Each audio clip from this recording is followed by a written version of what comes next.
In the universe of Warhammer 40,000, where eternal war intertwines with the secrets of antiquity, there are figures whose greatness and tragedy have defined the fate of the entire galaxy. Demigods, created to unite humanity, became the embodiment of power, faith, and ambitions. However, their destinies were as grand as they were destructive.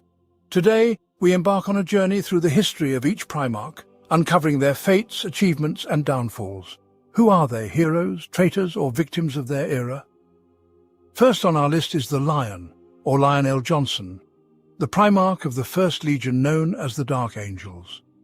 The winds of chaos cast the capsule with the infant onto the death world of Caliban, a planet nearly entirely covered in jungles and swarming with creatures that were perverted by destructive forces. This world was located to the north of the Eye of Terror and fully felt the influence of the warp. Human colonies were stuck in the Middle Ages, and habitable territories were divided between groups of knights. Some achievements from the Dark Age of technology were preserved. Hence the knights used early prototypes of power armor to fight chaos spawn lurking in the forests. The capsule with the Primarch landed far from human settlements, forcing young Lion to survive on his own in his early years. The early years of the young Primarch remained unknown to the history of the Imperium, but eventually he was discovered by a knight of Caliban. He was found by a party of knights known as the Order. The Order differed from other knightly gatherings by recruiting from among the common folk based on merit and qualities, whereas others maintained rather closed communities. During one hunt for chaos creatures, a group of knights encountered a boy who had survived in the forest for a long time. They were about to attack him when one of them, Luther, stopped his companions, awed by the boy's ability to survive in such hazardous places.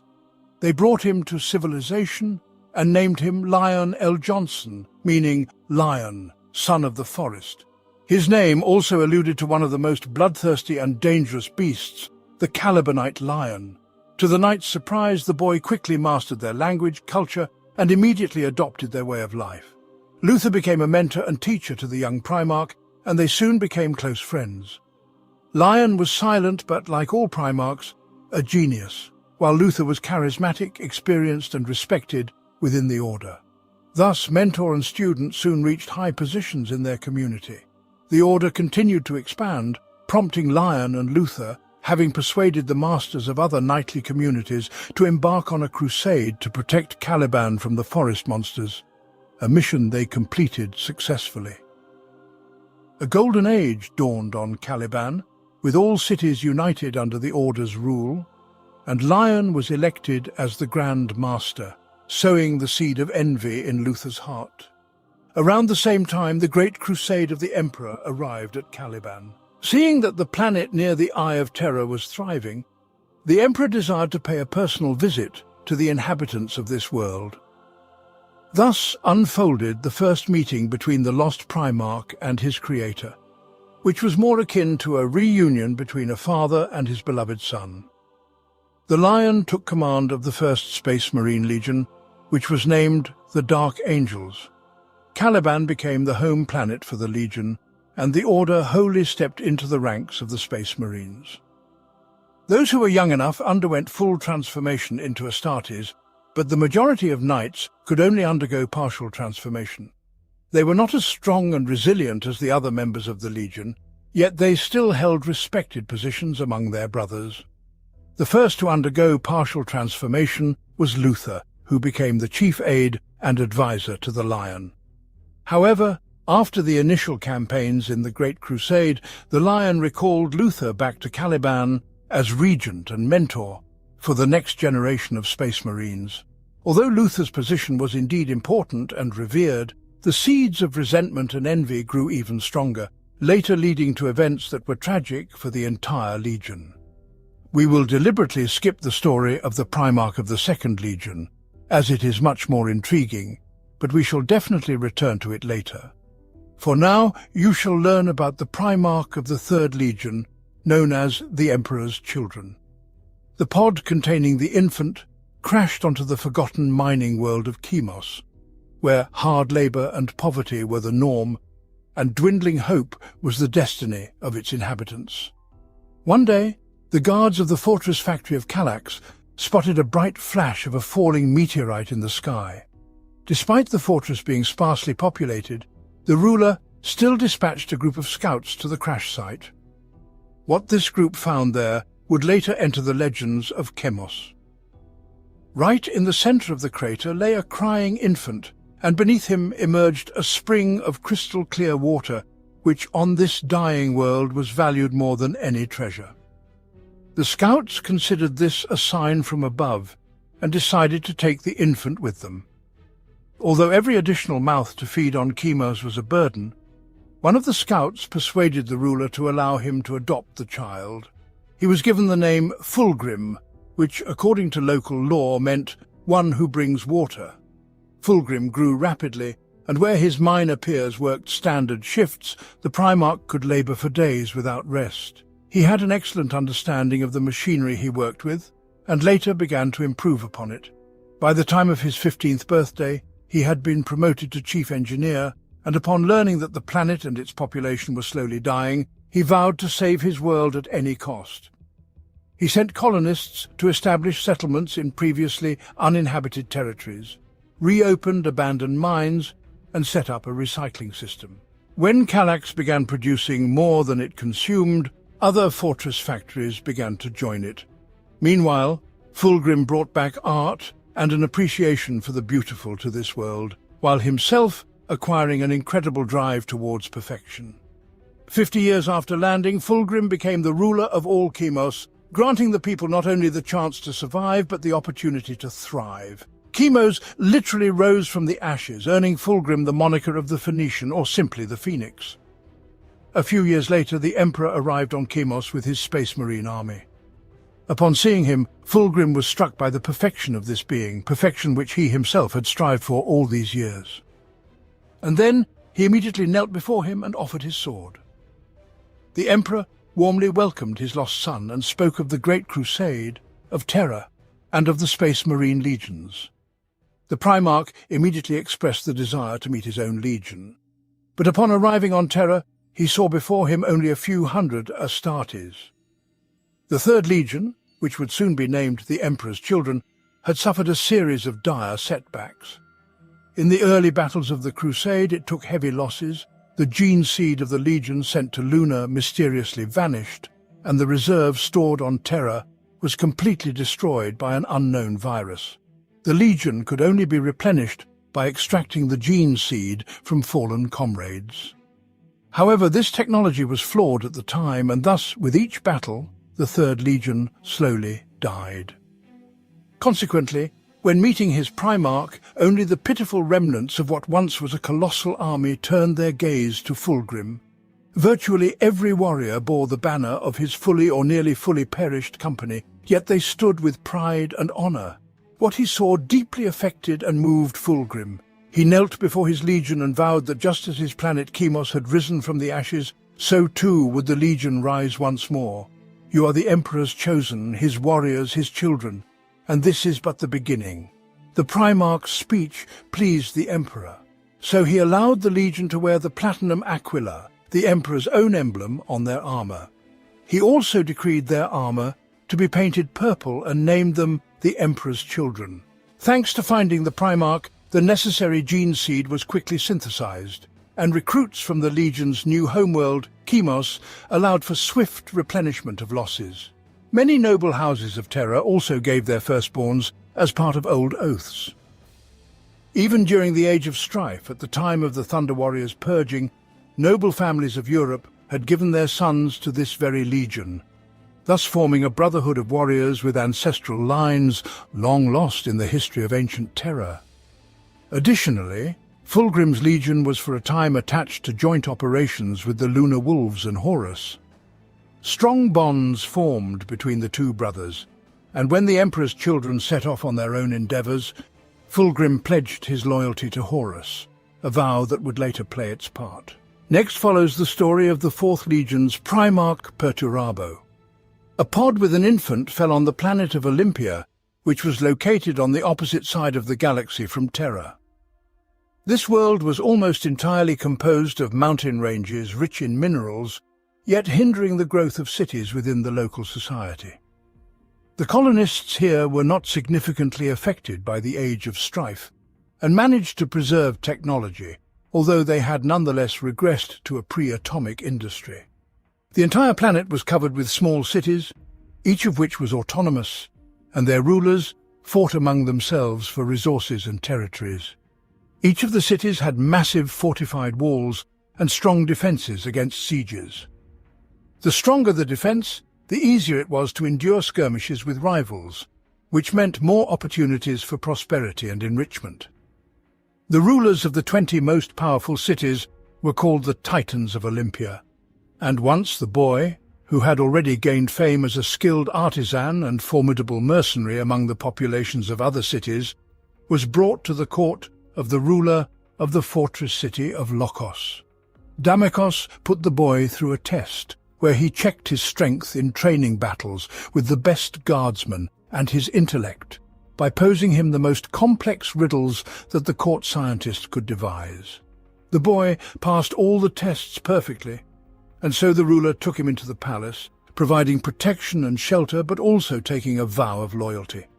The boy grew incredibly intelligent, gravitating towards scientific and technical knowledge. He made numerous groundbreaking discoveries, but was cold and taciturn in communication. Upon reaching adulthood, the boy refused to choose a name from the dynasty of the family that sheltered him, which would have shown them respect. He chose his name from a very old scroll that no scholar before him had been able to translate. The youth named himself Perturabo. In adulthood, Perturabo became increasingly fascinated with military affairs. He improved siege weapons and also invented new ones. His technical savvy and the genius mind of a tactician helped Perturabo achieve great heights in open wars with competing cities. For his merits, he was given the moniker Hammer of Olympia, as no wall could withstand the onslaught of his soldiers and siege machines. Lokos became the mightiest state on the planet. Other cities were either absorbed by it or, in fear, submitted to its will. Perturabo gained a reputation as an incredibly ruthless warlord, sparing no one in his path. But he remained loyal to his oath and, despite clear superiority in everything, did not attempt to overthrow his ruler. Perhaps after the death of Damikos, Perturabo would have eventually taken his throne, but we will never know, for the ships of the Imperium appeared over Olympia. By that time, the inquisitive mind of the Primarch had likely already guessed that he was an artificially created life form, and that one day he would meet his creator. And so it happened. The meeting with the Emperor was very restrained. Perturabo was quickly brought into the essence of what was happening and took command of his legion called the Iron Warriors. The name of this legion was chosen with intent, originating back in the Age of Strife, and later during the era of conquest of the solar system. The legion earned a reputation as stubborn, resilient, and proud warriors. They executed their assigned tasks brilliantly, and thanks to a remarkable peculiarity of their gene seed, the Legion expanded rapidly. The set of implants required to create a space marine were extraordinarily easy to assimilate in the body of a recruit, and were almost never rejected by the organism. However, the Legion's renown played a cruel trick on them, leading them to be deployed to the most difficult and protracted battles. The Astartes, of course, served valiantly and patiently, but whereas other legions earned military glory quickly, the Iron Warriors spent many years on essential yet inglorious prolonged sieges of various sectors of space. The Legion simply became a tool in the hands of the Imperium, a workhorse of the relentless military machine, and when Perturabo finally met his sons, he could not overlook this. He ordered an examination of the Legion's entire service record and its combat doctrines. Upon receiving the necessary information, he concluded that the entire Legion was at fault for its ignominy. The punishment was decimation, the execution of every 10th Space Marine by lot. This caused extreme displeasure among the Emperor's close circle and other Primarchs. However, Perturabo was unyielding. Such punishment strengthened discipline and defined the character of the entire Legion. It was no coincidence that the Legion's motto was "Iron within, iron without." Perturabo did not desire for his Legion to be the best. He was displeased that his sons had not forged their own glory and the opportunity to be the best. Such cold cruelty would later assist Horus in swaying Perturabo to his side during the greatest betrayal. The next hero we will speak of is the Primarch of the 5th Legion, known as the White Scars, who was found on a planet called Mundus Planus, but it is more widely known by its local name, Chogoris. This world was covered with fertile steppes, lush vegetation and oceans, and its technological development had stalled at the discovery of gunpowder. A large part of the planet had been conquered by the local ruler known as the Palatine, who commanded a vast army of heavily armoured soldiers. However, the Primarch's pod landed in a region called the Empty Lands. These were steppes inhabited by nomadic tribes vying for control over pastures.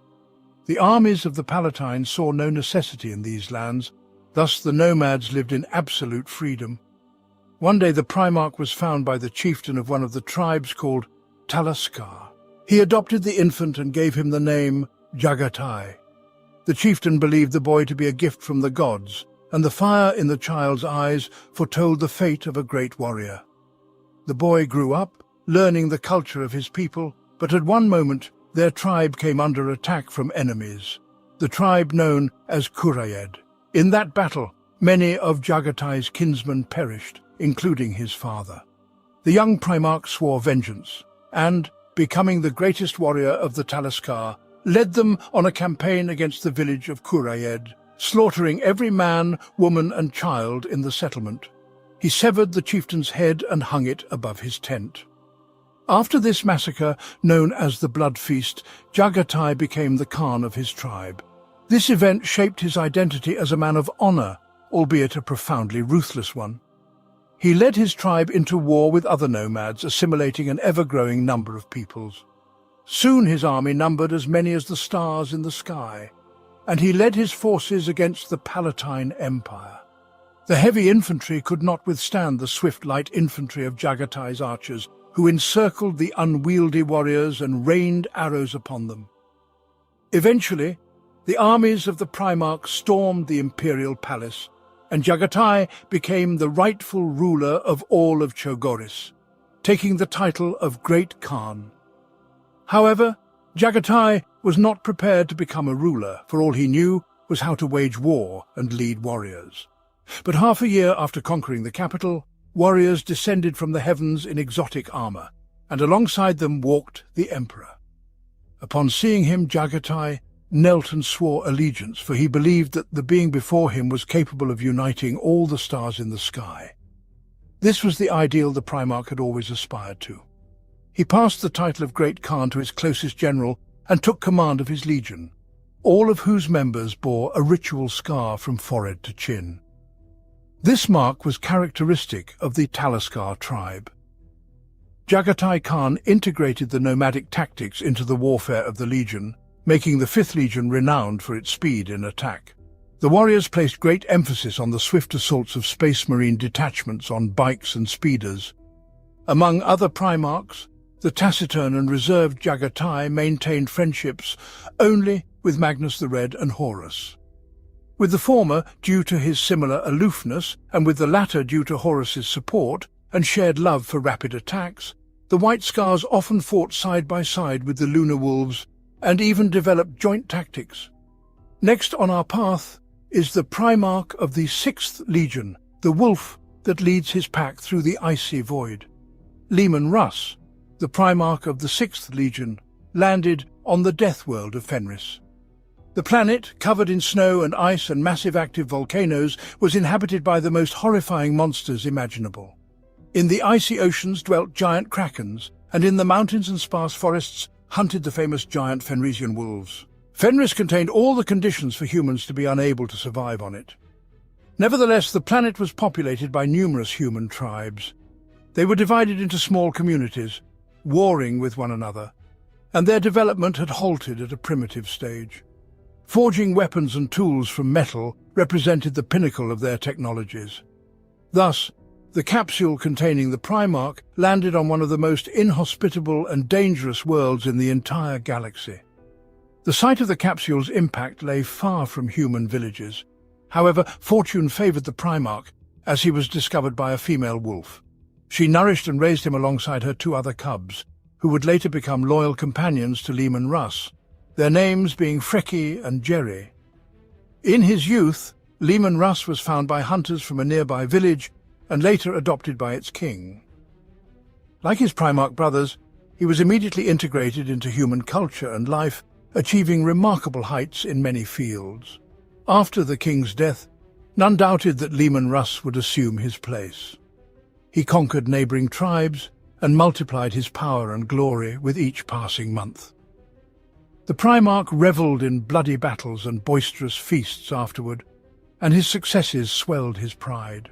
So when the Emperor came, Leman Russ refused to swear fealty willingly. Instead, he proposed 3 challenges to the Emperor. In the first 2, involving food and drink, Leman Russ emerged victorious, but in the third challenge, a duel, the Emperor bested his son, and the Wolf King was compelled to kneel. Fenris became the new homeworld for the 6th Legion. The tribesmen of Leman Russ were eager to join the Celestial Army, as they called the Astartes, and the Primarch himself took command of his children. Their introduction was seamless, as the Legion was already known for its barbaric behavior before meeting the Primarch. Even during the Unification Wars, this Legion, along with 2 others who would be mentioned later, was created separately from the main forces. But only the Emperor and his close confidants knew the purpose of such secrecy. Perhaps it was connected to the fact that their gene seed, which would be named the Canis Helix, was interwoven with the DNA of Terran wolves. Magnus the Red mentioned that the first experiments with the Canis Helix were used on the initial colonists sent to Fenris. In the local conditions, they could mutate into Fenrisian wolves, who exhibited extraordinary intelligence, at least among all known animals to the Imperium. This gene seed induced the growth of coarse fur across the body, as well as the growth of fangs, enhanced hearing, vision and smell, and during battle it awakened a bestial fury.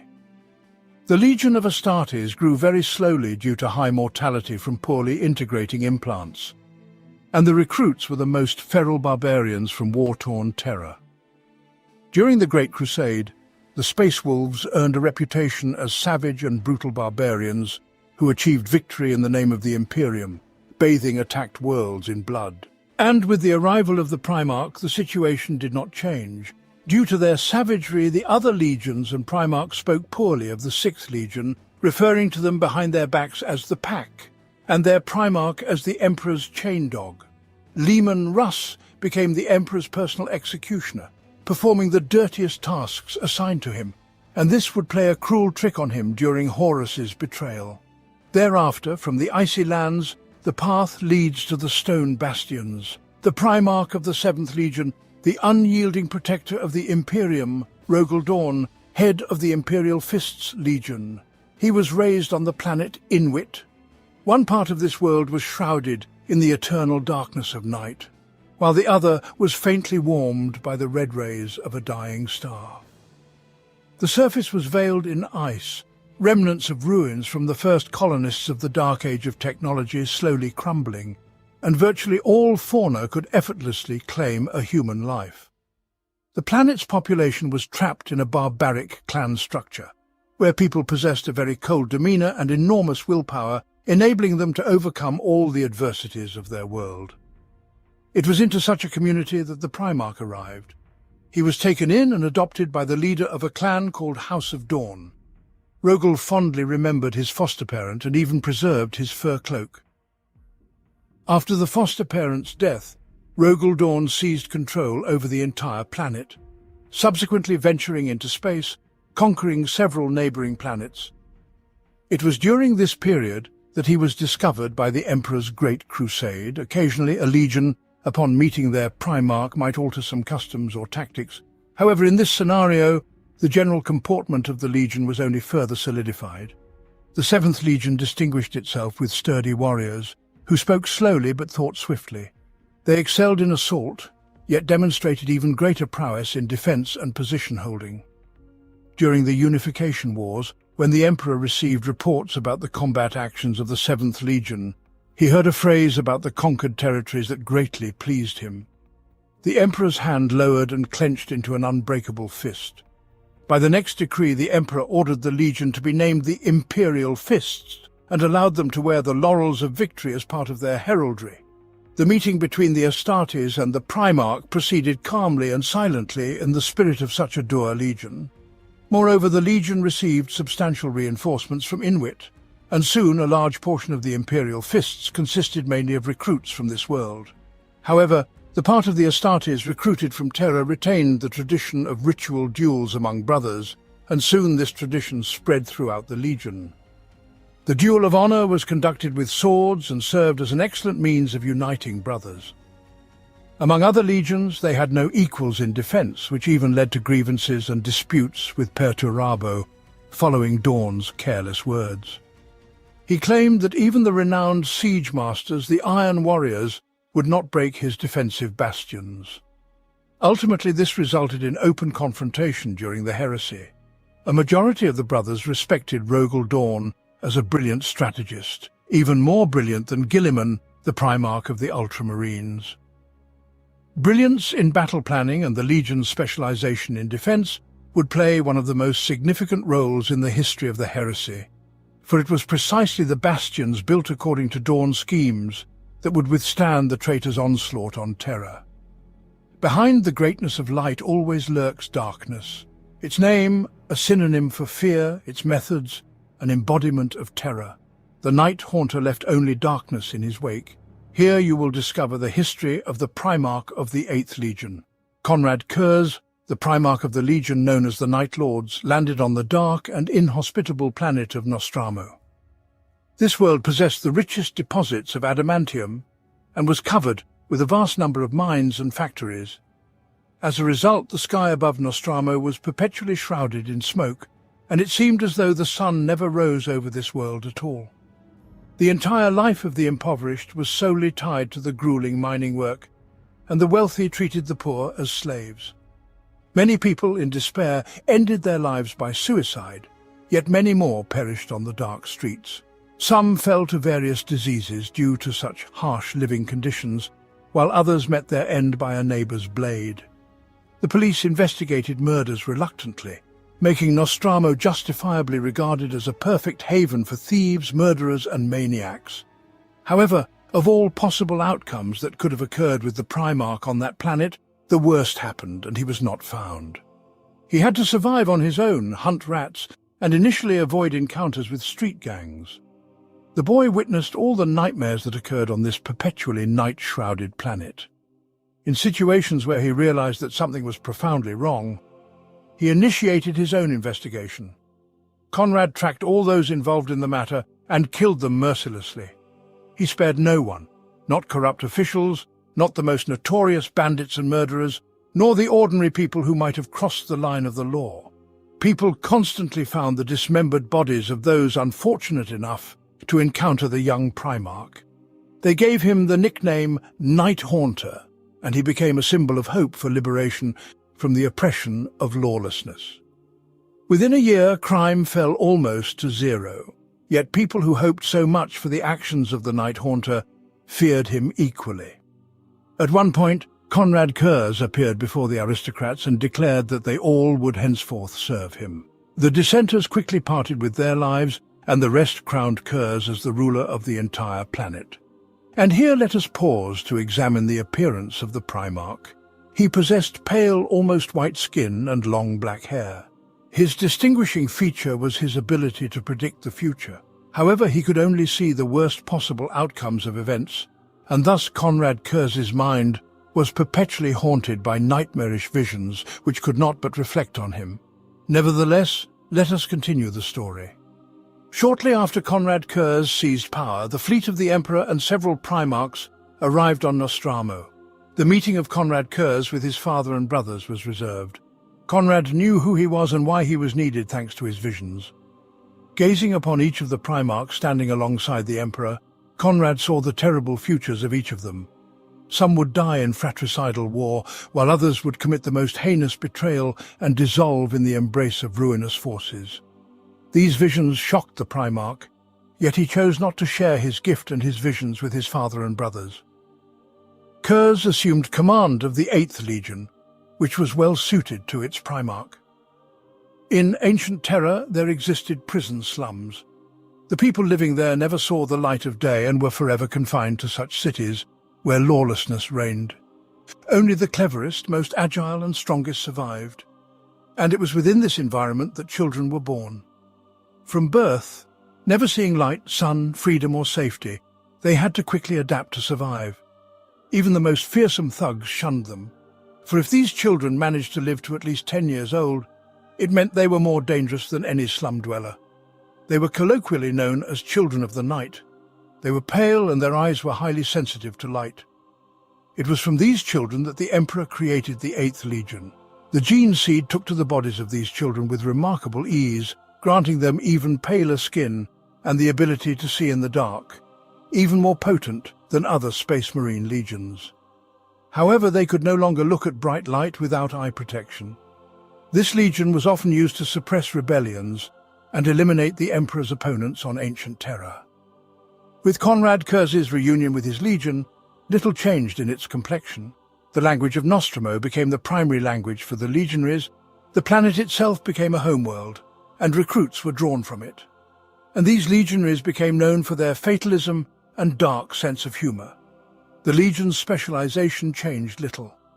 They were often dispatched to suppress uprisings on already conquered planets of the Imperium and to capture new ones. Terror became their primary combat tactic. The Night Lords employed any methods to intimidate their opponents. Often, a single brutal attack that annihilated all inhabitants in a landing zone was sufficient for the rest of the planet to surrender.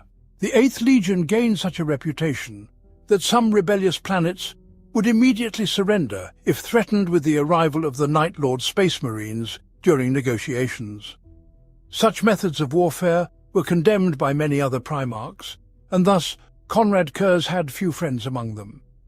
He did maintain a certain regard for Fulgrim, who mentored him after Nostromo, but Konrad Curze did not seek their attention, understanding through his visions that they were merely instruments of the Emperor. Yet soon his horrific visions of future events became increasingly frequent. It is likely these visions nudged the Primarch toward choosing a side in the forthcoming conflict. However, he did not choose the Emperor's side. The next figure you will learn about today is the divine angel whose sacrifice saved the Imperium. Of course, we speak of Sanguinius. During navigation in the warp, his capsule encountered a fraction of energy from the Immaterium, resulting in Sanguinius developing a mutation in the form of feathered wings, like an angel. He landed on the planet Baal Secundus, a moon of the planet Baal. Baal Secundus was completely covered by radioactive deserts, and the human tribes possessed neither culture nor literacy. These were wandering small groups simply striving to survive. One such group, known as the Blood, discovered a capsule with a Primarch in a crater, later named the Angel's Fall.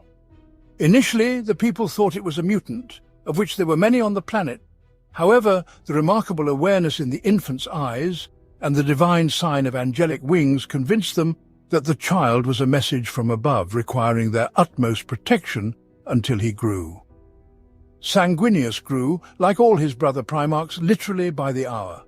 After 3 days he learned to walk, and in just a year he was taller than any man in the wastelands.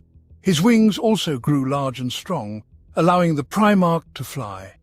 He was extraordinarily intelligent and handsome, and the people followed him with devotion. Sanguinius united the tribes that had not yet mutated from radiation and led them to war against the hordes of mutants. Though the mutated offspring numbered more, thanks to the talented command of Sanguinius, the purebred humans achieved victory. Sanguinius became the ruler of the entire desert of Baal Secundus. It is also worth noting that Sanguinius possessed a similar gift to Konrad Curze, seeing visions of the future, only they were clearer, more understandable, and not always with the worst outcome. Thus, Sanguinius foretold the Emperor's arrival on Baal long before it happened. Upon seeing his father, the Primarch fell to his knees and wept with joy. The Emperor saw that even under such harsh conditions, Sanguinius was able to unite the wild tribes that had once led a miserable existence, but now were pure in thought and looked at the Emperor with the pride and determination of their leader. The Emperor entrusted Sanguinius with command over the 9th Legion and named it the Blood Angels. The great angel took with him his most loyal followers, transforming them into space marines. The remaining people began to nurture the next generation, telling them stories of the angel's coming, of the father and son meeting, and about the imperial customs, laws, and tenets. They also devised trials for young men wishing to join the warriors of the Ninth Legion. These trials occurred once every 100 years, and only a few managed to endure them and survive. However, in this manner the Legion received only the strongest and most worthy warriors into its ranks. The Legion warmly welcomed its Primarch, as Sanguinius embodied true valor and purity, which the Blood Angel Space Marines always aspired to. In battle, the Ninth Legion heavily relied on its assault units, especially the detachment of Space Marines with jump packs. Descending from heights like a heavenly host, the Blood Angels struck terror into any foe. Unfortunately, subsequent events would severely affect the Ninth Legion and their Primarch. The next Primarch, the Iron Warrior, whose will and pursuit of perfection became his strength, but also doomed him to tragedy. The Primarch of the 10th Legion, Ferrus Manus, landed on the planet Medusa. This was a dark and cold planet, 4 times larger than Terra and extraordinarily rich in resources. During the Dark Age of technology, Medusa was a major supplier of resources, and even after the Age of Strife, Terra and Mars remembered such a wealthy planet. However, it no longer represented the rich and technological world of the old records of the Imperium archives. The wealth had been looted, and high tectonic activity forced the mines to be abandoned. The people regressed into tribal societies, and only ruins remained of the ancient cities. Initially, the Primarch was not found by people. Thanks to the rapid growth rate of Primarchs, Manus quickly developed. He realized that his capsule, engraved with the Roman numeral 10, was clearly of artificial origin, meaning that Manus had come from another world. Shortly after his landing, the young Primarch encountered a biomechanical creature resembling a worm, whose body was covered with organic metal. The creature initially attacked the Primarch, but then fled, and Ferrus Manus vowed to track it down and kill it no matter the cost. As he traveled, the Primarch met nomadic tribes of humans, but he did not join them, strictly pursuing his goal, and eventually Manus tracked down the strange creature. To defeat it, the Primarch had to throw it into a volcano's lava. The steel scales of the beast melted and fused with the Primarch's hands, granting them the strength of steel. Subsequently, this distinguishing feature of the Primarch would give the name to the 10th Legion. After defeating the monster, Ferrus Manus finally returned to the human tribes of Medusa. The Primarch proved to be a talented craftsman and inventor, teaching people technologies but not intervening in the wars between tribes. He believed that, in battles, a strong generation of humans could be forged. The Primarch's character was cold and calm, yet within him burned a rage. Ferrus Manus's main passion and greatest talent was blacksmithing. It is said he felt at peace only when standing at the anvil, creating weapons that even the tech priests of Mars could not replicate. Be akin to a cooled blade, just tempered, cold and hard on the outside, but red from the smith's heat, invisibly burning within. Thus, the Primarch taught the people of Medusa, and later his legion. Sometime after Ferrus Manus's victory over the monster, the Emperor arrived on Medusa and finally met his son. But Ferrus Manus refused to simply accept the Emperor's offer to join him among the stars, and challenged him to a duel to test his strength and assess the power of the one who claimed to be his father. According to legend, during that duel, even mountain ranges were ground to dust, unable to withstand the might of such legendary beings. Eventually, Ferrus accepted the Emperor and took leadership of the 10th Legion. Ferrus Manus chose Medusa as the homeworld of the Legion and roughly merged the culture of his world's tribes with the culture brought by the Space Marines from Terra. Major divisions of the Legion, Ferrus Manus named clans. The Space Marines came to live among the ordinary tribes and rule over them, punishing and executing any dissenters immediately. Due to the sparse population on Medusa, Ferrus mandated that the peoples conquered by his legion from other worlds pay tribute in the form of young men who were then sent to Medusa and groomed into worthy candidates. The novices were trained in the traditions of life on Medusa, and drilled under the watchful eyes of the Space Marines. They were to become as relentless warriors as the Astartes, for the favoured tactic of the Iron Hands was the stubborn, gradual advance, driving back enemy forces with a barrage of fire. Ferrus was a harsh ruler and commander, with failure being unacceptable for his legion. The Legion of the Iron Hands, so named for their Primarchs' unusual arms, sincerely believed that failure was a weakness, and weakness was the greatest sin in the eyes of their leader. The Astartes sought to eradicate any weakness from their bodies, ultimately concluding that flesh itself was imperfect. Emulating the metallic hands of their Primarch, the Space Marines often replaced their limbs with metal prostheses, enhancing their bodies. The Iron Hands cherished their Primarch as a stern father, whose rare praise was worth its weight in gold. Despite his coldness and severity, Ferrus Manus forged a strong friendship with Fulgrim, Primarch of the Emperor's children. However, during the heresy, the brothers found themselves on opposite sides of the barricade. As with the Second Legion, we deliberately skip the history of the Primarch of the 11th Legion, but will certainly return to it later.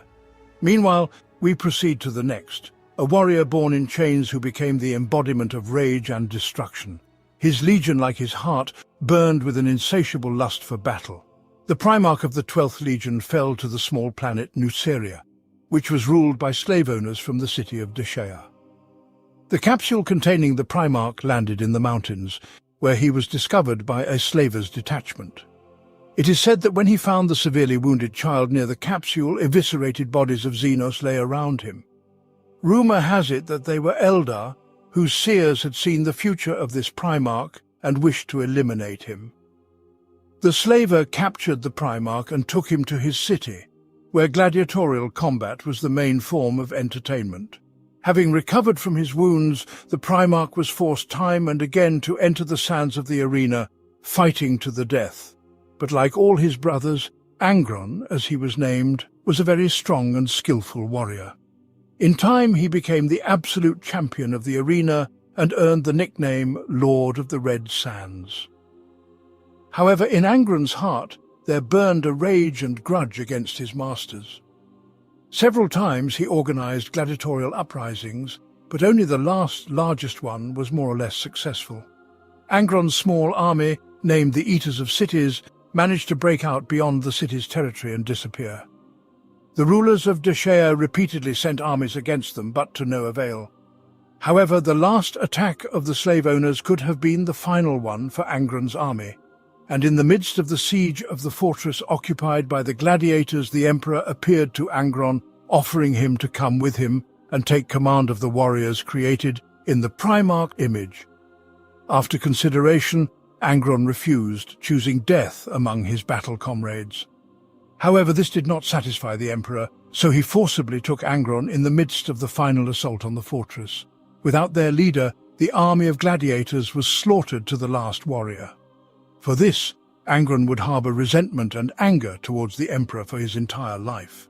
Angron, in general, was very quick-tempered and wrathful, but after an operation performed on him during his time with the gladiators, his rage reached inhuman heights. Deep in his brain was implanted a device called the Butcher's Nails. It constantly irritated certain parts of the brain, causing the user an overwhelming urge to kill and provoking endless fury. Therefore, one could only imagine how angry the Primarch was at his father. Angron did not want to command his legion, which was named the War Dogs. Thus, he did not even attempt to communicate with them. At the first meeting, he brutally killed the Astartes sent to acquaint themselves with him.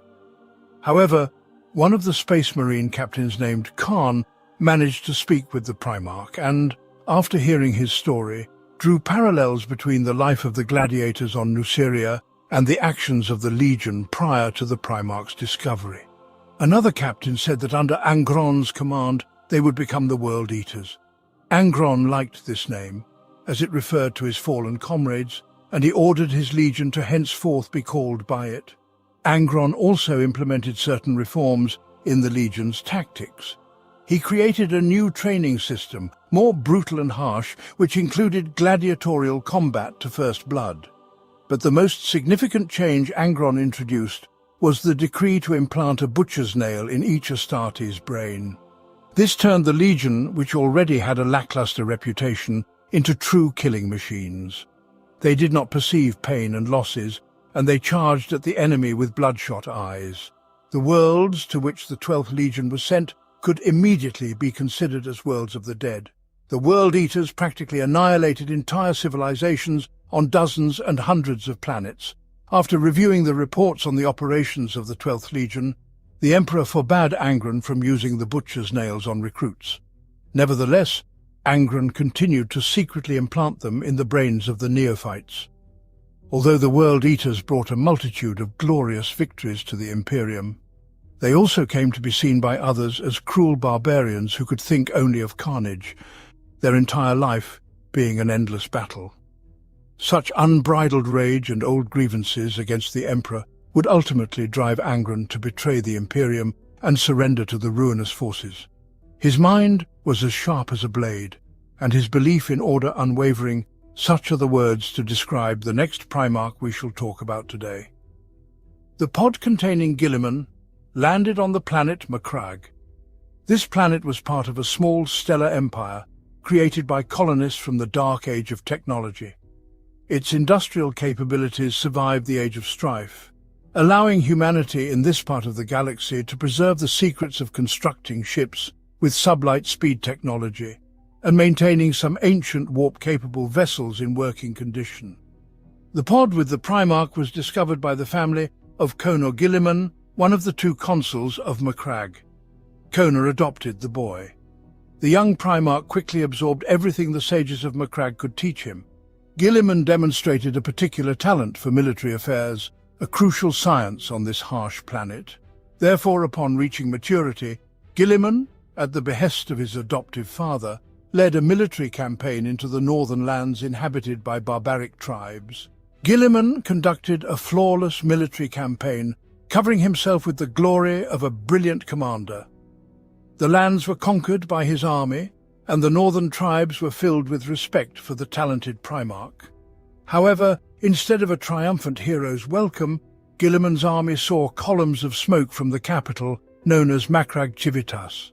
Upon meeting the refugees, the Primarch learned that the second consul of Macragge, consumed by envy towards the more beloved Conor by the people, had raised a rebellion, seized the capital, and was now assaulting the Senate. Guilliman alone rushed into the heart of the city, demolishing any rebel resistance in his path. Upon reaching the Senate, he found only ruins. The Primarch found his father under the rubble, who, while dying, revealed to him the names of all involved in the rebellion.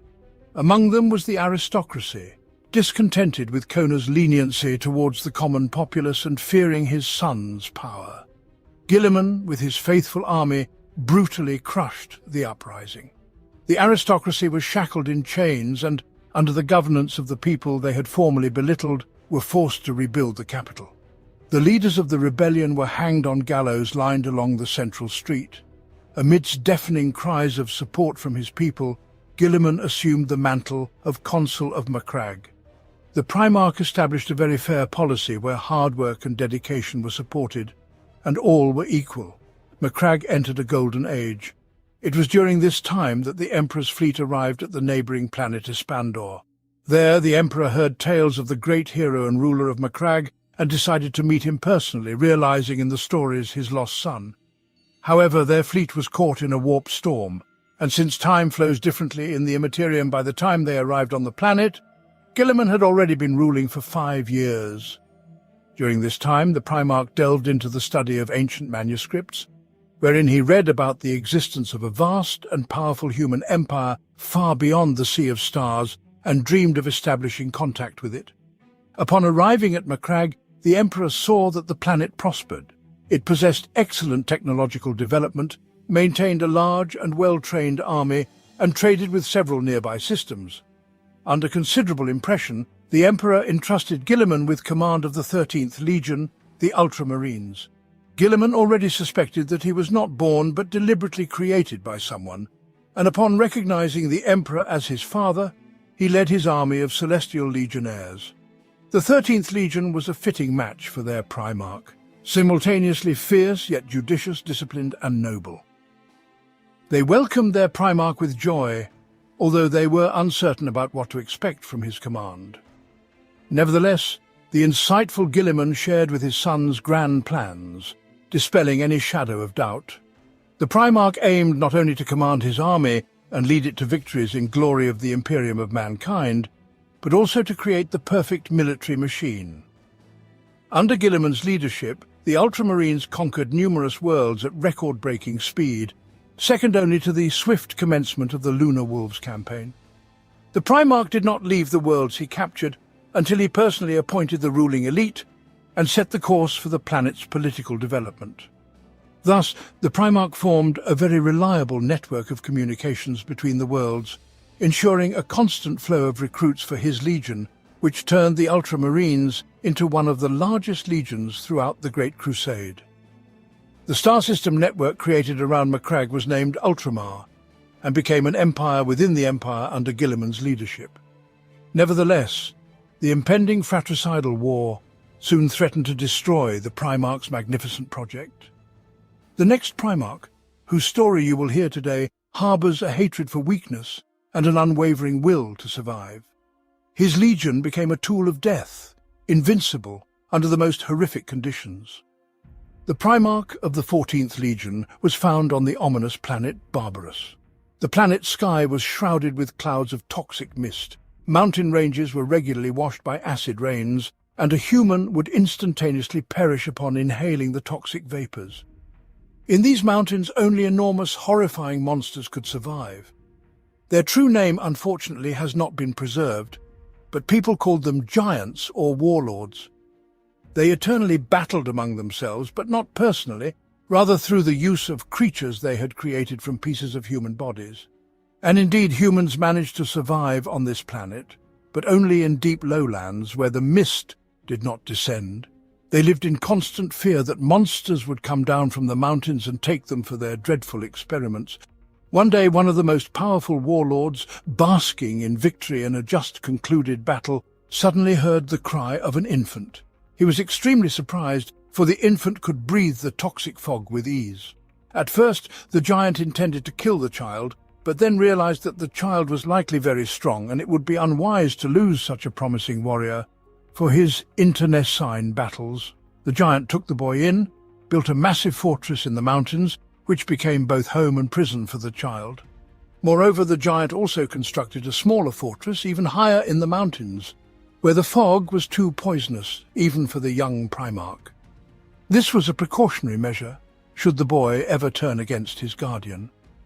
The creature taught the Primarch the art of war and how to craft weapons and armor, and gave him the name Mortarion, meaning child of death.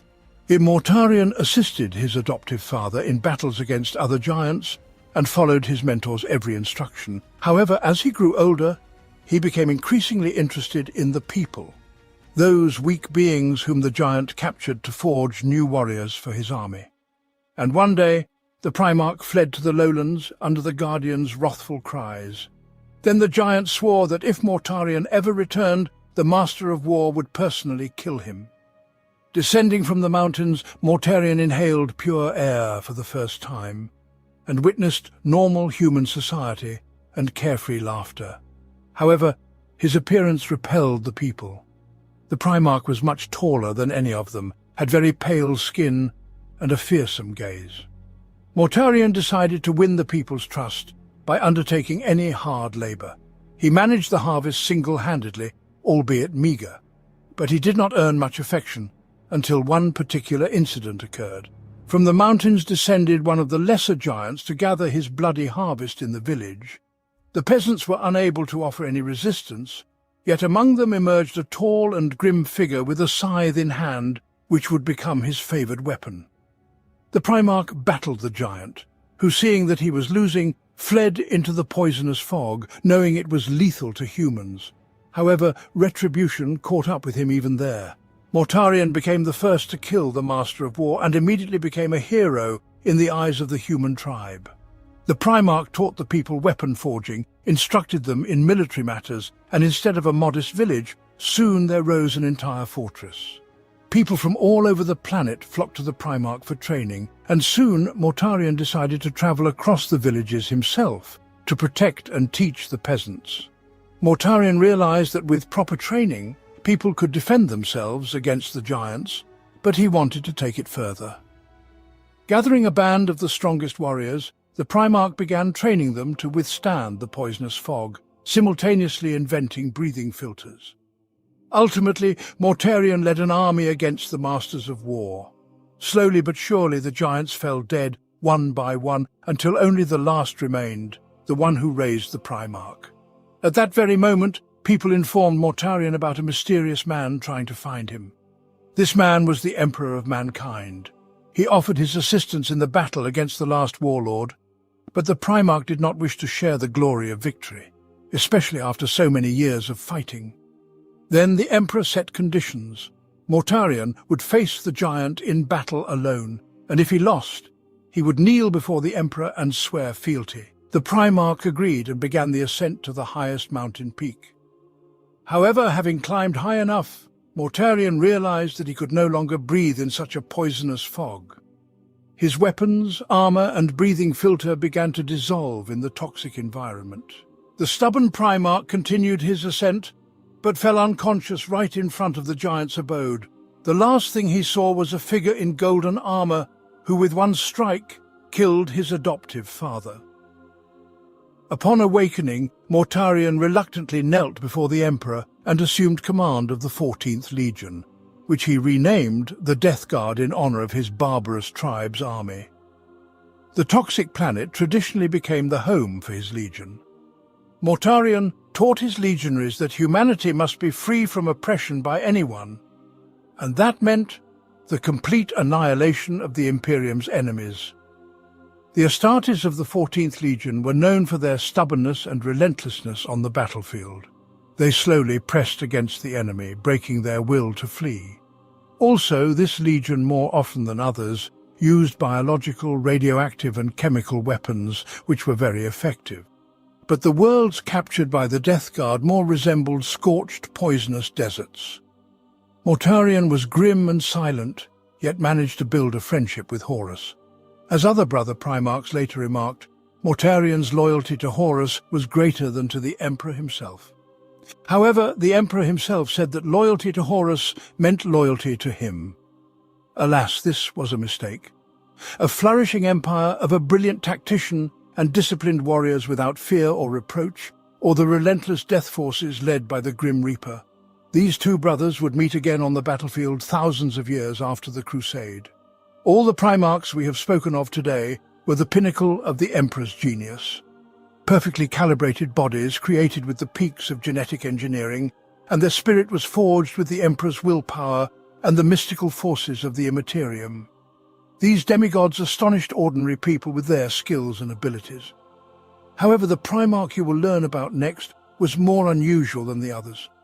He was the only one among the Primarchs who possessed the ability to freely wield warp energy, and was considered one of the most powerful psykers in the galaxy.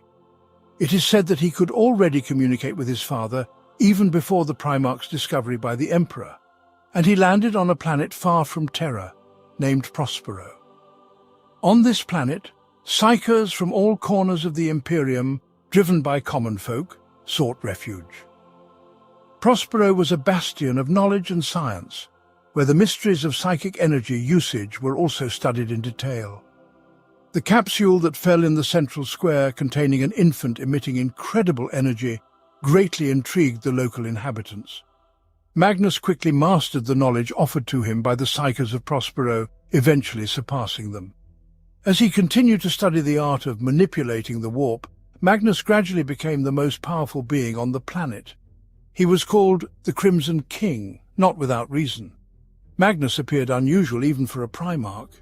He was incredibly tall, with reddish skin and bright red hair, and had only one eye. But with this eye, he could gaze into the currents of the warp, which helped him further uncover its secrets. It is said that with just a glance at a person, Magnus could not only read their thoughts, but fully comprehend their entire essence. Thanks to his power, Magnus's presence was clearly reflected in the warp, and he was quickly found by the Emperor. Their meeting unfolded as if they had long been acquainted, which was likely the case, though on a level far beyond ordinary human comprehension. Magnus took command of the 15th Legion, known as the Thousand Sons, and Prospero became their home. It was one of the latest legions created under extremely unusual circumstances. Warp storms, unseen since the time of the Long Night, erupted over Terra. Whether by chance or by the Emperor's design, a legion was born with immense psychic potential dormant within the Astartes.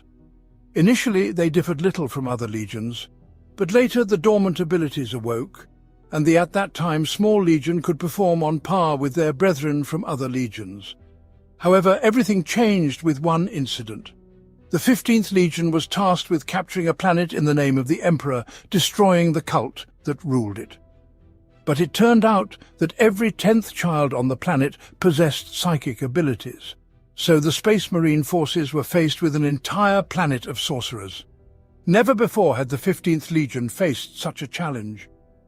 In the decisive moment of battle, a black rain poured over the battlefield, and a wail of agony pierced the ears of every combatant.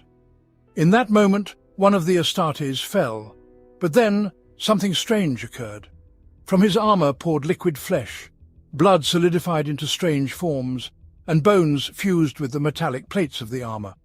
All the while the fallen Space Marine mentally screamed, pleading for mercy. This cry echoed in the minds of each of his battle brothers. The legionaries of the Thousand Sons immediately dispatched the horrific creature, vowing that no one outside the Legion would learn of what transpired. But soon, an epidemic began in the Legion. Gradually, more and more Marines transformed into such monsters. This affliction was named the Flesh Change, and it became almost a sentence for the unique Legion. Everything changed with the arrival of Magnus. On the day of his arrival on Prospero, a small part of the Legion, not yet succumbing to the disease, kneeled before Magnus. But at that moment, an unbreakable psychic bond was forged between the Primarch and his genetic sons. They understood each other without words. Every speech, thought and movement seemed interconnected with everyone around.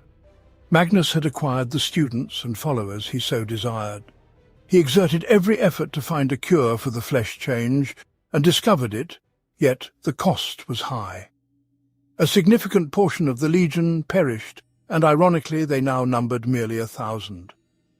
Nevertheless, they were taught and led into battle by their Primarch. Thus, the Thousand Sons endured this trial steadfastly and continued to conquer the galaxy. Yet, the Legion's less than stellar reputation among the rest of the Imperium would indeed lead to its downfall? Or perhaps such misfortune was the work of the gods of chaos? The answer to this question shall forever remain a mystery of the universe. Those who possess knowledge foresee coming tragedies. But what shall happen when the Emperor's favoured son rises against him? The story of the next Primarch, who became the epicenter of war in the Imperium, will forever alter the history of humanity. Having ventured beyond the borders of the solar system, the fleet of the Imperium began a gradual expansion into neighbouring star systems, and in one of the nearest, a dying planet named Chthoniya was discovered, where a capsule with the Primarch collided with its surface. This planet became the first home for Horus, but here a small digression is necessary. The fact is, subsequent events of the Crusade ensured the thorough removal of most information regarding Horus. So, unfortunately, we know nothing of his upbringing on Chthoniya or his encounter with the Emperor. Most likely he was raised by one of the gangs where he must have achieved great success, as his Primarch brothers did on their planets. There are numerous legends about the meeting of Horus and the Emperor, but it is difficult to ascertain which one holds the truth. There are versions stating that Horus returned to Terra himself at the head of a small fleet, or that he was found by the Emperor even earlier and then sent to Chthoniya to gain experience among the gangs. However, they all lead to the same conclusion. Horus immediately recognized his father and sovereign and joined the Imperium's crusade without hesitation. Horus took command of the 16th Legion of the Adeptus Astartes, which at that time consisted of merely 10,000 warriors. They were the primary strike force in quelling the lunar cults, for which they earned the name Lunar Wolves. Just as Horus himself knelt before the Emperor, so too did the 16th Legion, genomically crafted from Horus, accept their Primarch as second only to the Emperor of mankind. Additionally, the Legion received reinforcements in the form of recruits from that same Chthonier. However, even here things were not quite so simple, for recruitment was not always voluntary.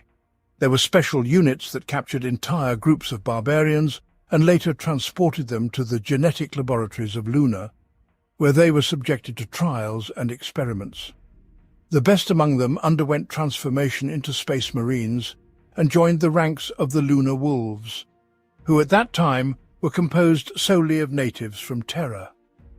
The remaining forces were incorporated into the regular army of the Imperium, also known as the Exertus Imperialis, and were assigned to units that became known as the Chthonier Headhunters.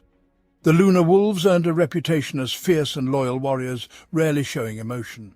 They possessed incredible endurance and patience, and yet there was an undercurrent of aggression in their every action and word. Even before the discovery of Horus, the Legion had distinguished itself admirably. A very characteristic event for the Legion was the unification of Somon. This was a small cluster of suborbital principalities that did not wish to accept the laws of the Imperium and become part of it. The most significant resistance came from Somon Prime, a large orbital station. The ruler of this system was hosting yet another diplomatic delegation from the Imperium, which included Captain Lurken Hearn of the Third Company of the Lunar Wolves. It was upon him that the wrath of the ruler, who was quite tired of the Imperium's insistence on annexing their territories, fell. The captain of the Third Company had to surrender his weapons and accompany the ruler, enduring a whole tirade on the monstrosity of the Imperium and creations like the Astartes, receiving a plethora of insults. Seeing that the Space Marine remained calm, the ruler, out of anger, spat at him and struck him with a staff, yet it provoked no reaction at all. It was only when the station's ruler was exhausted and almost collapsing that Lurken Hearn responded. In mere seconds he killed all the guards in the room with his bare hands and then tore off the ruler's head. The rulers of the other stations, upon learning that a single Astartes could achieve such a feat with his bare hands, instantly agreed to join the Imperium. But let us return to Horus. Since he was found much earlier than the other Primarchs, he spent a considerable amount of time with the Emperor, and a very strong bond developed between them. On the battlefield, they often fought shoulder to shoulder, saving each other's lives and covering each other's flanks. Horus became a reliable companion of the Emperor and a magnificent commander of the Crusades' army. As we have mentioned earlier, the Primarchs were created from the genetic material of the Emperor himself, and thus inherited a part of his magnificence and genius. Primarchs grew much faster than ordinary humans, requiring only a few years to reach the development of an adult human. They eagerly absorbed any knowledge, quickly learning any skills, but ultimately excelled at nearly everything. Each possessed supernatural charisma, genius, strategic acumen, and unparalleled combat skills. But Horus stood out even among his lost brothers. A cult of personality quickly formed around him, solely dedicated to the worship of the Emperor. He was both feared and respected, and even his brother Primarchs would in the future acknowledge him as their chief. With the arrival of Horus, as well as the new Space Marines from Chthonier, the 16th Legion underwent some changes. New customs emerged. Many began to wear top-knots and mohawks, emulating the cutthroats from the dying planet. The battle doctrine of the Legion was also in keeping with its Primarch and new homeworld. The main tactic was a swift, ruthless strike on the planet with all forces, a fleet bombardment concurrent with the deployment of a landing party and the ensuing carnage. Dozens, if not hundreds, of planets throughout the history of the Crusade would succumb to the power of the Imperium after just one assault by the Lunar Wolves. The next Primarch is often called the Emperor's Apostle, and by some a prophet of chaos, driven by fanatical faith. His words ignited hearts, but his path led to the downfall of entire worlds. Lorgar Aurelian, the Primarch of the 17th Legion, fell upon the world of Colchis. Once a technologically advanced world, after the Age of Strife, it had degenerated into a feudal society. Lorgar was found by the servants of the planet's main religion, the Covenant. In the eyes of the servants of the Covenant, the boy clearly had divine origins, for he arrived in the light of a bright comet, and the child's skin was of a golden hue. They took him with them, raised and educated him. His mentor and successor was Philosopher, one of the church's prelates. The servants were astounded by the Primarch's eloquence and charisma. Lorgar swiftly grasped the essence of the faith, and thanks to his penetrating sermons and divine appearance, quickly gained followers. He was so successful in his preaching that he rapidly achieved the highest positions. This earned him hatred and envy from the other members of their order. Lorgar constantly dreamed of a beautiful and mighty warrior in golden armor, and beside him stood a one-eyed giant who warned Lorgar of their impending meeting. The Primarch shared his dreams with other members of the Covenant, telling them he had seen a god. He began preaching about the imminent arrival of a deity to the common folk, violating some of their religious rules. It was then that the Primarch's haters began to act. A civil war erupted among the planet's entire population, and an attempt was made on Lorgar's life. However, the assassins were literally torn apart by the Primarch's devoted crowd. Ultimately, victory went to Lorgar. Together with his allies, he stormed the main temple where he had once grown up and killed the main rebels. Less than a year later, the Emperor landed on the planet accompanied by Magnus and his 1,000 sons. Lorgar, upon seeing them, immediately knew they were his father and brother from his visions. He fell to his knees before the Emperor, weeping from joy and the long-awaited reunion, and alongside him all the inhabitants of Colchis also knelt. All the faith's dogmas were rewritten to worship the Emperor, and for several months while the Emperor lingered on the planet, prayers and hymns in his honor echoed unceasingly, much to the Emperor's displeasure. He rejected any divinity, for the fight against worship of any gods was one of the purposes of the Great Crusade. Lorgar led the 17th Legion. They were the principal iconoclasts and advocates of the imperial truths during the Great Crusade, but with the arrival of their Primarch, everything changed. Colchis became the Legion's homeworld. Philosopher was partially transformed into an Astartes and became Lorgar's right hand, and many of his followers wished to undergo the transformation into Astartes. Thus, a flood of recruits blindly devoted to Lorgar and exalting the Emperor as a god surged into the Legion. This led to some conflicts and misunderstandings within the Legion, but eventually the Marines recruited from Terra either succumbed to the eloquent sermons of Lorgar and his inner circle or perished in battles during the Crusade. Lorgar then renamed the Legion to the Word-Bearers, preaching on every world the faith of the God Emperor who will always protect and save. He even wrote a book, Lorgar's Lament, where he proclaimed the Emperor a god in the flesh. Nonetheless, his father was enraged that Lorgar continued to consider him something greater than a man, resulting in a lengthy conversation that broke the son's heart. The master of mankind explained to Lorgar that he was not a god, and that as a Primarch he was first and foremost a warrior, not a preacher, and that his primary duty was to conquer worlds, not the hearts of their inhabitants. Lorgar's faith was shattered by this conversation. He understood that everything he had believed in since childhood and preached to people was a lie. With a heavy heart, he promised the Emperor he would continue the crusade and immediately departed. However, that was not all. As punishment for teaching people false beliefs, the Emperor ordered the Ultramarines Legion to destroy the City Temple monarchy on the planet Kur. The monarchy was a great gift to the Emperor from his loving son. Lorgar's disappointment and pain knew no bounds. It was then that his followers whispered to him that there were other gods in the galaxy, more lenient towards worship and even encouraging it. If the galaxy was set ablaze in the flames of heresy, then surely there must have been a first heretic. The story of the next Primarch is full of incredible events, his Legion the embodiment of mercy, an incredibly rare trait in a world of unending war. The capsule containing the 18th Primarch landed on a world called Nocturne. The planet was covered with an enormous number of volcanoes. Rivers of lava amidst fields were as common a sight as rivers of water on ancient Terra. Once every 15 Terran years, Nocturne's moon, Prometheus, would pass too closely to the planet, increasing seismic activity. The locals refer to these periods as a time of trials, but they were not the only dangers of this world. The diversity of local predators and constant raids by the Dark Eldar disrupted the peace of the inhabitants. Among the population, a religion called the Cult of Prometheus had formed, with one of its tenets being the expectation of some kind of saviour, and in the boy who had fallen upon one of the settlements, they saw the hero of prophecy. Vulcan, as the Primarch was later named, landed at the home of a blacksmith named Unbel, who became his guardian. Over the course of 3 years, Vulcan grew to become the strongest and tallest among his tribe.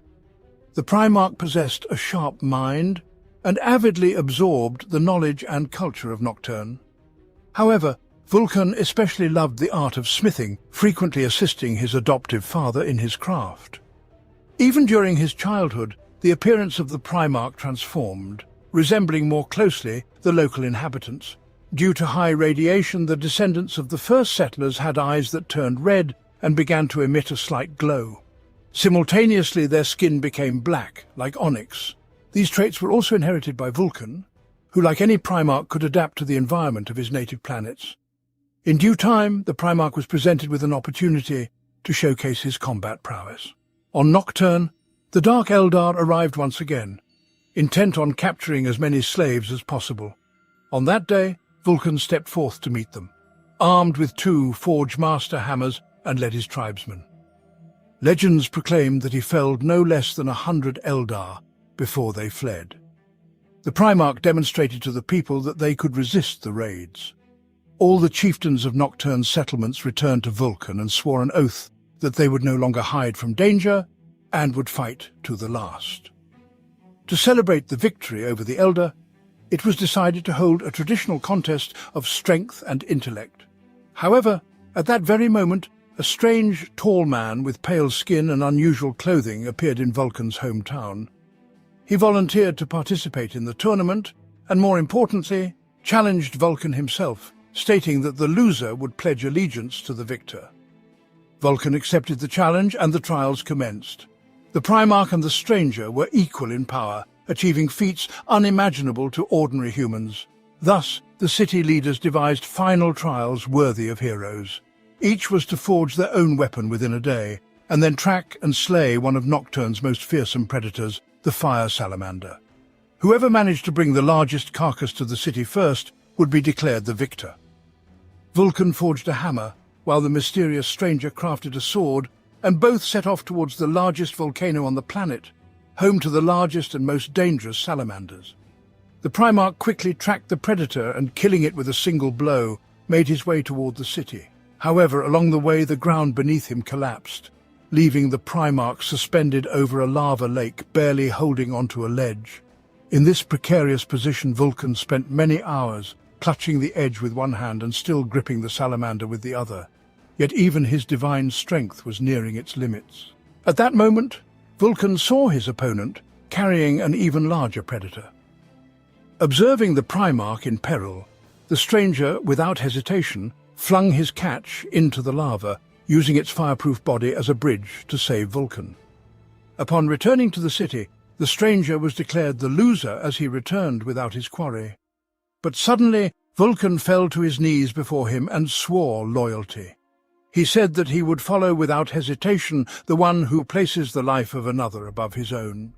And at that moment, the stranger revealed himself, being the Emperor of mankind. He invited his newly found son to command the 18th Legion, and Vulcan immediately agreed, setting only one condition: the inhabitants of Nocturne must remain under protection. The Emperor respected his son's request, also declaring Nocturne the homeworld for the Astartes Legion, and offered Vulcan the opportunity to select candidates for new recruits from the local population. However, the Primarch did not immediately join his legion. He wished first to master the military arts and technologies of the Imperium.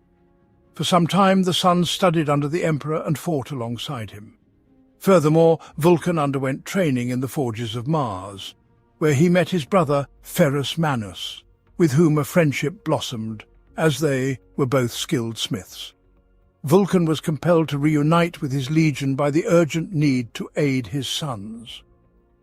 The 18th Legion was one of 3 Astartes legions, along with the 6th and 20th, developed under the most secretive conditions and separately from the others. The reason for such secrecy, specifically with the 18th, remains unknown to anyone, except the Emperor and his close confidants.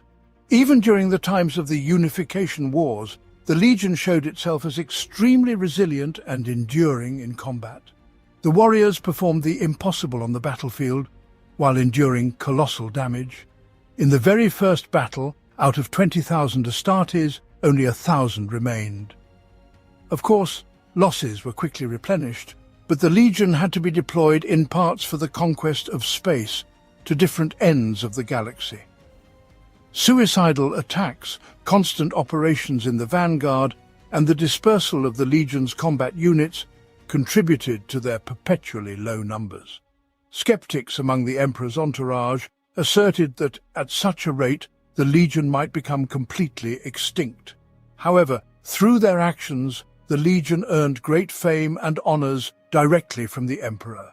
And it was precisely during one of these most arduous wars that the Primarch had to join the Legion. He named the Legion the Salamanders in honor of the most dangerous predators of his world. The renewed Legion prioritized the protection of the Imperium's inhabitants from the enemies of mankind.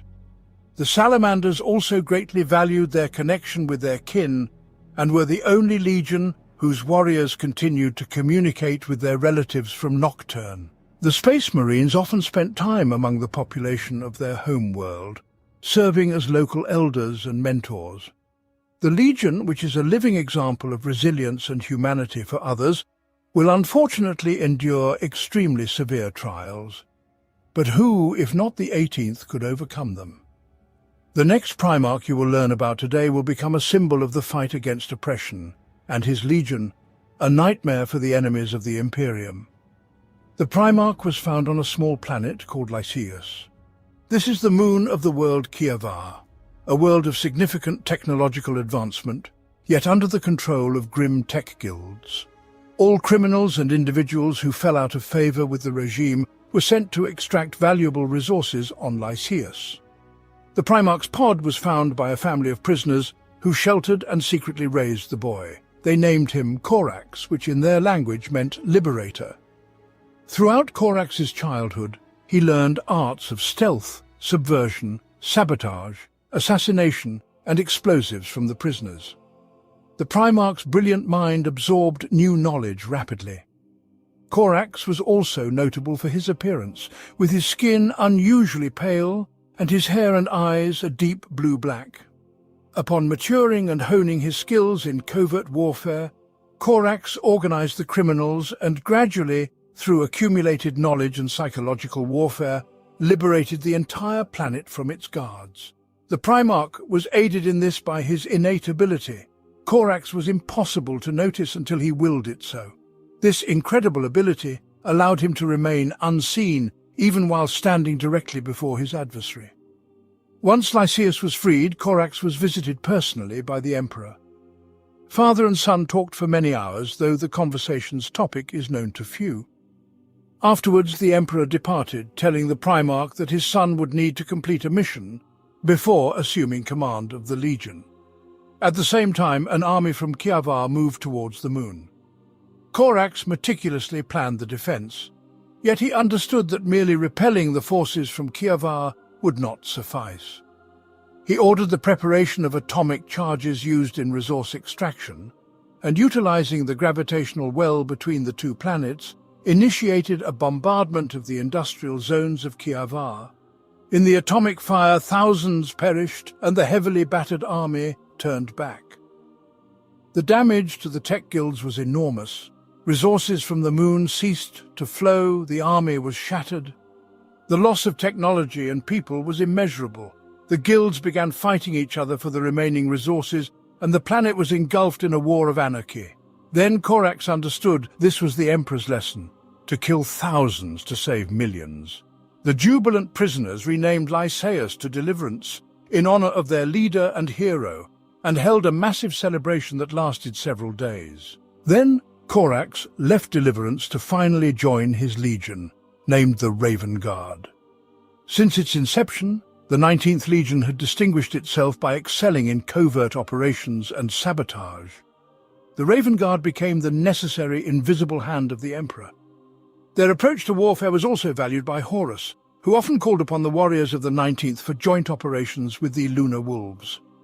Another significant trait of the Legion was the appearance of the Astartes.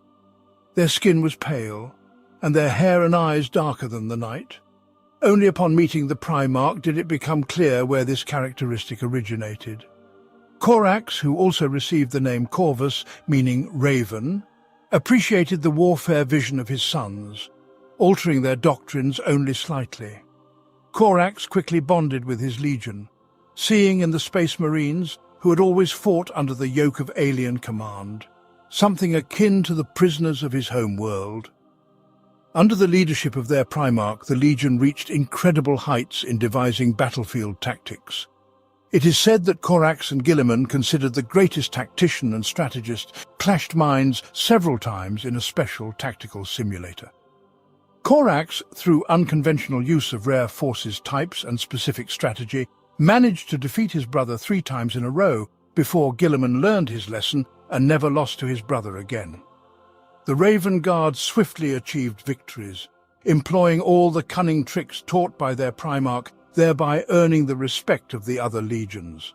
However, the impending series of catastrophic failures would cost the Emperor's secret warriors dearly.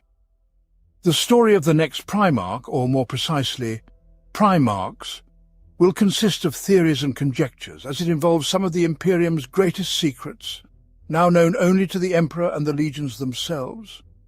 Do not mind the contradictions, for that is as it should be. The history of Alpharius remains unknown at present. Rather, some facts are known which indeed contradict each other. There exist 3 different versions of the Primarch's discovery, although likely all 3 are false. The first version is one of the most popular. Unlike other Primarchs, Alpharius was found not by the Master of Mankind, but by Horus. One day, an unknown space fleet of primitive lightships raided one of the Lunar Wolves' vessels, which, however, thanks to tactics unknown to the Imperium, managed to destroy a Space Marine heavy cruiser. This could not escape Horus's attention, who personally directed his ships to that sector. However, the Primarch did not expect carefully prepared ambushes and swift attacks. Of course, the primitive starships could not withstand the onslaught of Imperial weaponry, but the tactics of the unknown fleet effectively slowed the advance of the Lunar Wolves. In one such ambush, a ship from the unknown fleet discreetly approached Horus's flagship. The pilot landed on the cruiser, methodically eliminating the crew aboard, and advanced toward the bridge. The attacker dealt with Horus's bodyguards and engaged in combat with him personally. Yet there was a reason why Horus had earned a reputation as a skillful warrior. Soon he triumphed in the duel. As he was about to raise his power maul over the attacker's head, Horus suddenly sensed that before him stood the last of his lost brothers. The Primarch of the Lunar Wolves quickly brought his newly found brother up to speed, admiring his cunning tactics and brilliant ambushes.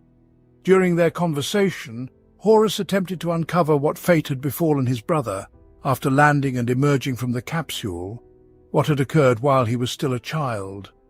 However, the answer was stubborn silence.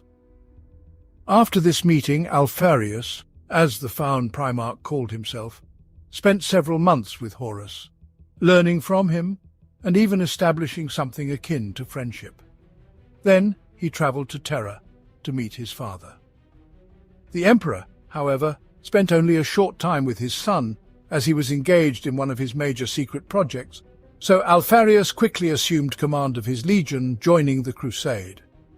The second theory was extracted from the mind of one of the legionnaires after the heresy, but its authenticity is even more widely questioned. According to this version, Alpharius fell on a nameless dead world. It contained the ruins of an ancient civilization, long destroyed even before the dawn of human life on Terra. The Primarch spent his entire childhood in solitude, surviving amidst the fierce elements and ghosts of this planet's past.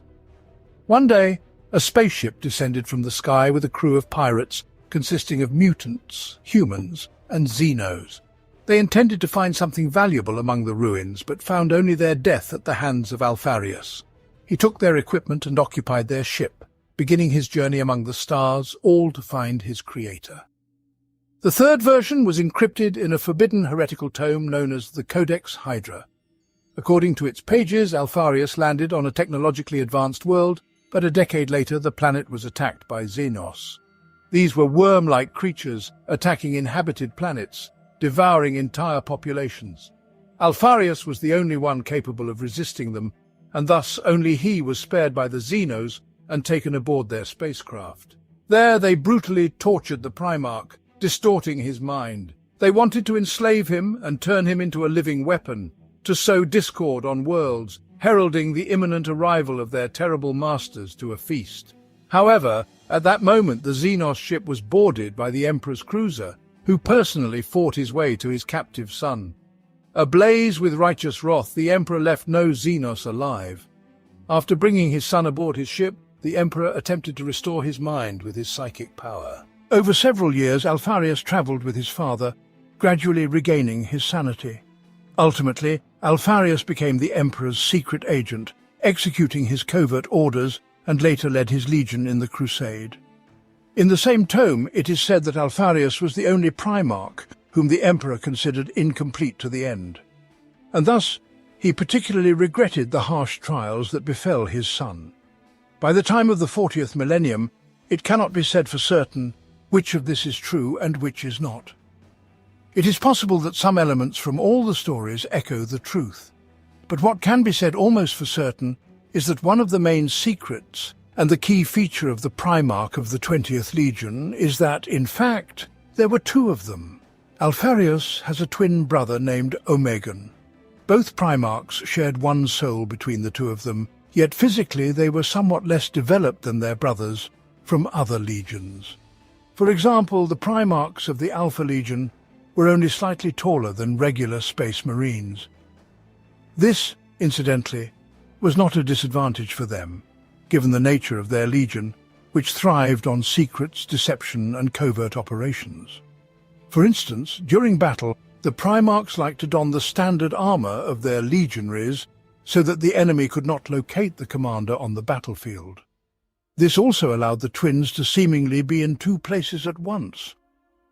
After all, no one, except for the Alpha Legion itself, not even the Emperor, knew of Omegon's existence.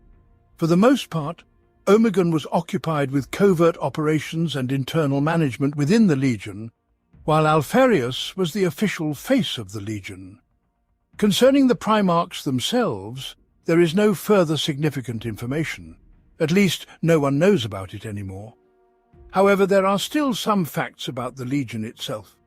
The only thing that can be said is that Alpharius's reunification with the 20th Legion was the smoothest and most peaceful compared to the other Primarchs. This was one of the Legion's greatest prides. The Legion was united as if a single organism. Even during the creation of the legions on Terra, the Emperor developed the 20th Legion in utmost secrecy, alongside the Space Wolves and Salamanders. The reason for such mystery remains unknown. Perhaps the Emperor conducted certain experiments, as it is mentioned that the gene seed of the Alpha Legion took root exceptionally well in the bodies of recruits. It is known for certain that the 20th Legion was developed last of all, so it commenced its actions later than the others. There are conflicting reports that the Legion was created just a decade before the Primarch was found, but it is more likely that a small part of it was created earlier. The small numbers and late creation, in truth, did not diminish their effectiveness.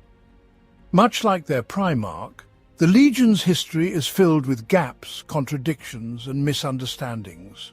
For instance, the name of the Legion was a secret for a long time, even to other Astartes and Primarchs. Among those closest to the Emperor, rumours circulated about a small assembly of Space Marines known as Alpha. Whether this was the true name or it merely solidified over time, the Legion later became known precisely as the Alpha Legion. At the beginning of the Great Crusade, the 20th Legion was one of the smallest, which was one of the reasons why major open battles of the Alpha were not recorded. but the main reason was the specific direction of their activities. This legion was used by the Emperor to enforce order on Terra itself, and then in the rear of the Crusade, restoring order on rebellious planets through the abduction or covert assassination of rebellion leaders, as well as through cunning secret sabotage. After the end of the Age of Strife and the beginning of the Great Crusade, the Alpha Legion disappears from the radar of Imperial history for several decades. However, some historians of the Imperium associate such mysterious events and strange coincidences precisely with the activities of the Alpha. According to some testimonies from those times, sometimes during operations of other legions, new units of these legions would suddenly appear in identical armor but acted completely independently, not responding to command requests, and would then silently vanish. It is possible that witnesses observed a rare and well-known example of the work of the 20th Legion. The clearest example of the reasons for creating such an Emperor's secret police was the tragedy with the gene seed of the 3rd Legion, when unknown assailants infected the samples with a virus, virtually annihilating the Emperor's children. Shortly after this incident, more substantial reports of Alpha activities began to appear. Their favored tactic was the development of complex and cunning strategies, usually carried out far from the location of their operations. The establishment of a network of spies and agents prolonged reconnaissance and observation, followed by a targeted attack, the assassination of enemy leaders, sabotage, and then a swift disappearance from the scene of action. When dealing with the Alpha Legion, do not think that you see all of them. If you see 10, it means you do not see 100. If you see 100, consider that there are 1,000 of them. And if you see only one, then there are all 10,000 of them. This was said about the Alpha Legion among the Imperial command. To further complicate the opponent's determination of who exactly attacked them, the Alpha Legionaries carried no symbols of their legion or used unknown heraldry. After the Primarchs were discovered, the Legion adopted the practice of plastic surgery. Astartes acquired the faces of Alpharius, but the Space Marines did not just resemble their Primarch, they became him. Each legionnaire spoke of themselves as Alpharius, the Primarch of the 20th Legion. This only added more confusion both to the enemy ranks and allied forces. No one would be able to find Alpharius if you are all Alpharius. Additionally, the Alpha Legion often used long-forgotten languages and dialects in negotiations with each other, which further added to their aura of mystery. Almost nothing is known about any of the operations of the Ghost Legion, as they became known in the Imperium. No one knew how many of them there were and what they were capable of, which undoubtedly played into the Legion's hands. It is also not precisely known when exactly the Alpha Legion, led by their discovered Primarch, began to operate openly. It seems Alpharius favored the tactics of his legion, as their actions on the battlefields did not change. As an emblem, the legionaries carried the letter Alpha, which in fact alludes to their name. But Alpharius also introduced a second emblem.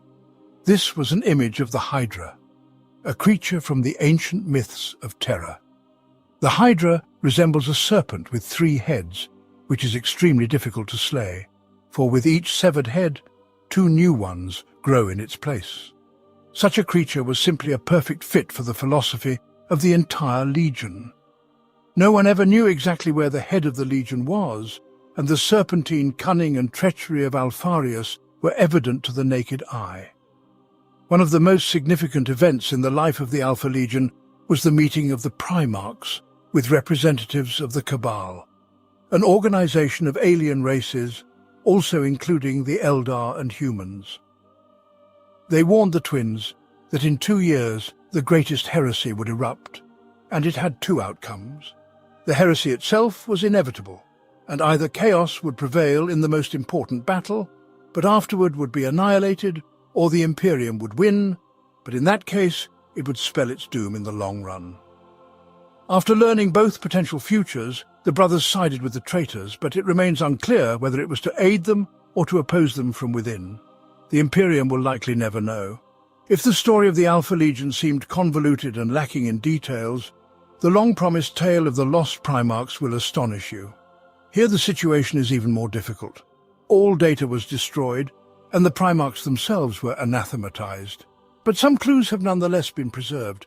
However, they are likewise contradictory and cannot provide a complete picture of what transpired.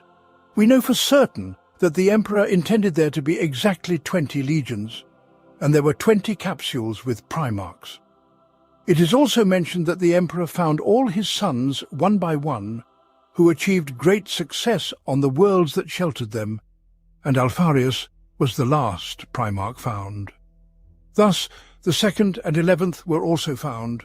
All 20 legions participated in the Great Crusade under the leadership of their Primarchs, each of whose souls the ruinous powers of chaos tried to seduce, but exactly half succumbed to them. This suggests that one of the erased Primarchs defected to the side of chaos, but it is unknown which. However, during the heresy, Horus mentions only the legions known to us and describes only 18 of them.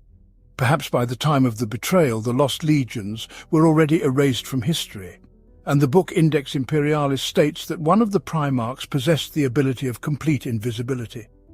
Possibly, it refers to the stealth talents of Corvus Corax, but still, speaking of invisibility, this does not quite suit Corax, meaning invisibility might have been possessed by the lost Primarch.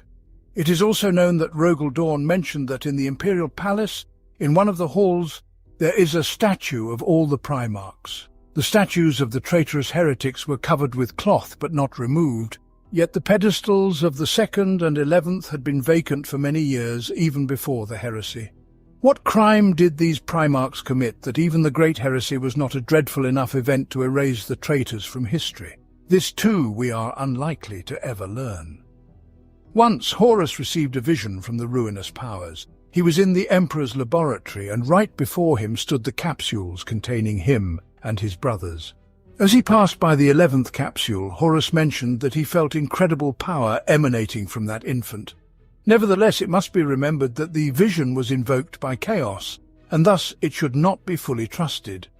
Additionally, in one of the conversations between Lorgar and Magnus, he remarked that he feared the Emperor's wrath and dreaded taking a place beside the crossed-out Primarchs, about whom they do not speak. To this, Magnus reminded him that they had sworn never to discuss this topic again, as Magnus himself risked becoming one of the forgotten Primarchs. For the events during the Horus heresy, Magnus was judged, and the Emperor's disappointment in his son was immense. This means the wolves will be unleashed once more. Pay attention to the word once more. In other words, the quote implies that the Space Wolves Legion, having assumed the role of the Emperor's executioners, had already carried out similar orders, suggesting that this very Space Wolves Legion was responsible for the censure of the 2nd and 11th Legions.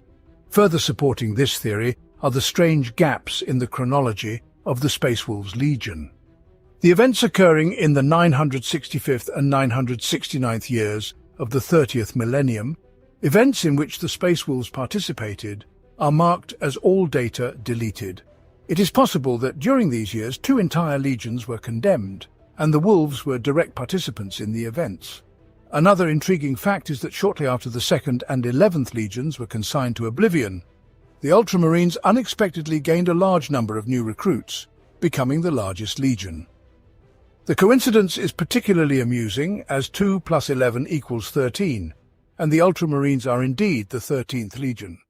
If you enjoyed this journey, do not forget to like, subscribe to the channel, and click the bell to avoid missing new stories about the grim future of the Warhammer 40,000 universe. Share in the comments which of the Primarchs you feel closest in spirit to and whose path seems most captivating to you.